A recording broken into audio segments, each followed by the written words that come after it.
You're listening to the Marketing for Learning podcast, the only podcast in the world designed to help you increase your capabilities when it comes to marketing in the learning function. We're here to help you make your learners do things they don't want to do. You're welcome.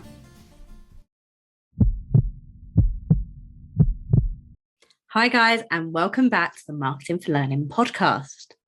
Today we're going to be talking about a really interesting topic, and that's user-generated content. User-generated content isn't a new thing. Apparently it's been 32 years since You've Been Framed first came on the TV. And if you're not in the UK, you might know You've Been Framed as America's Funniest Home Videos, I think it is, or something similar. But the whole premise of that show, whatever you call it, is user-generated content. So why is it when I'm talking to people about marketing campaigns and marketing for learning, people always think that user-generated content is some form of new hype that they can't be bothered to get involved with, or that it doesn't really work? I think it's time to change that mindset. So in this podcast, we're going to talk about user-generated content, what it is, and why you should most definitely be using it in marketing for learning. So first things first, what on earth is user-generated content? User-generated content is any piece of media. So it could be an image, a quote, a testimonial, a video, and so on, created by a contributor.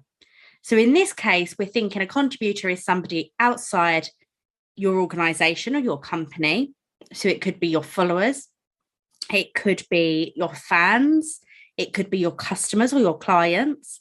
And in a marketing for learning context, it will be your learners and people in the organization. So maybe your stakeholders and so on. They create this content for you. And then you use this content to market your product or your service. And sometimes you do have to go out of your way to get user-generated content. People rarely, especially in a B2B context and especially in a marketing for learning context, don't go out of their way to create user-generated content off their own back. But it's so worth pursuing. And that is because people trust people more than any piece of branded content. In fact, I recently read an article that said 92% of people would trust a review of like another person more than they'd ever trust a piece of branded content. 92%. That's insane. But I know it holds true in a marketing for learning context as well. We recently ran a marketing for learning campaign with one of our clients and utilized user-generated content. And that campaign was phenomenal. We saw a 91% increase in active users, 115% increase in enrollments, and 149% increase in course completions in 1 month. So what does user-generated content actually look like?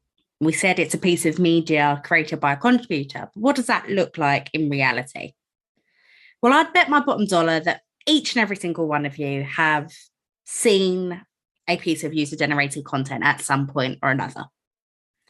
So some examples might be in the beauty world, watching a video, reading a review, looking at a picture of somebody reviewing the latest piece of makeup or a hair tool and so on. I actually keep seeing one example that comes up on my Instagram a lot about a razor. Yes, like a razor is in what you shave yourself with. I think that just goes to prove that user-generated content can be used for absolutely anything. But beauty is always a very obvious example to use when it comes to user-generated content. And that might be where some of the reluctance about using it comes from. So let's look at another example. Think about AV, so your TV, your audio, your speakers, things like that. They're quite high value pieces. And I bet most of you wouldn't go out and buy one without reading some reviews or watching some videos or seeing who else owns it. because I know I wouldn't. And that kind of thing, that kind of research you do before going into the shop or going online and buying it, 9 times out of 10, you'll be absorbing some form of user generated content. And with social media going the way it is and how popular it is, and technology also continually evolving, creating user generated content is easier than ever before. Almost everybody has a smartphone. I actually do not know a single person who doesn't own a smartphone over the age of 10. Even my 77-year-old Uncle Bob has a smartphone. Doesn't quite know how to use it, but he has one. So with these smartphones, in just a couple of taps, we can be telling people what we loved about a service or what we hated about it. We could be taking a picture in a fancy restaurant and tagging it on our social media channels. We could do a selfie video in next to no time at all. In just a few taps, we can share our opinions on everything and anything. So it's clear to say user-generated content is not going anywhere. So what might user-generated content look like in a marketing for learning context? Well, one example might be a learner recording a video for you about their lived experience of taking part in your learning. They can share how it changed their day-to-day lives, what benefits they got from it, what stood out for them. Why would somebody else want to do that learning that they've done? And in doing this, they'll be helping you answer the really important marketing for learning question that we harp on about all the time. They'll be answering the what's in it for me. And remember, the me in that question is your audience, your target audience.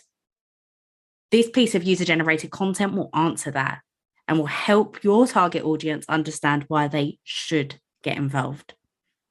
Another example might be a testimonial or a quote with a picture and a name from somebody else, maybe a success story in your organization, your community, your target audience. And these kind of pieces of user-generated content are really good at triggering emotions. You're putting that learner on a pedestal to say, look how great they are. Look how great they are and how much they've achieved because they've taken part in this learning. It will trigger emotions in the rest of your target audience. Perhaps they might get a pang of jealousy. Oh, why is it them being put in the spotlight? What do I need to do to get to that point? Maybe it will inspire them. I really should do that piece of learning because that's really going to help me in my career. It might make them feel hopeful. Oh, look, if so-and-so can do it, so can I. These pieces of user-generated content as a whole, is a great way at triggering emotions. And we already know how important triggering emotions is in marketing for learning. And if you don't, go back a couple of episodes. There's a whole episode on triggering emotions. Give that a listen. But the truth is, no matter what form your user-generated content comes in, a message from a peer or from a friend is going to resonate much more with your audience than any piece of communication from the L&D team. And worse still, we're in a position with marketing for learning that we know not everyone's on board right now. And not everyone's putting out a piece of branded, really engaging, nice, attention-grabbing content to their learners. It may still be that you're sending out that email. There's a new course in the LMS. User-generated content can really change that narrative. But do you know what my favorite thing about user-generated content is? Is that it overcomes two of the biggest objections I hear when I'm talking to people about marketing for learning. People often say to me, Han, I'd love to, but I don't have the time. Or, you know what, Han, this sounds great, but we haven't got the budget.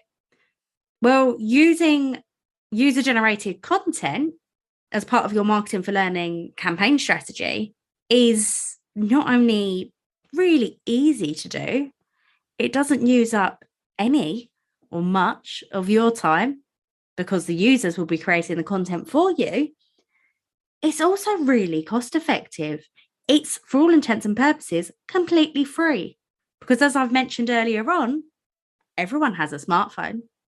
But I know some of you will be thinking, that sounds great in principle, but my people aren't going to want to engage with creating user-generated content. They just won't do it. But the truth is, someone will.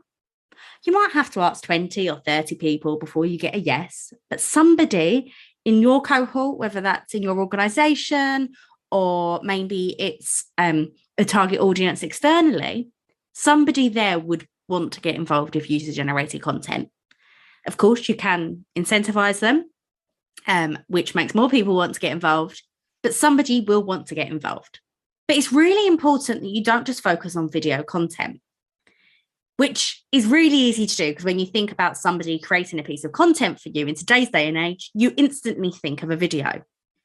But quotes, testimonials, a picture taken at a training day, those things are just as valuable user-generated content as a video.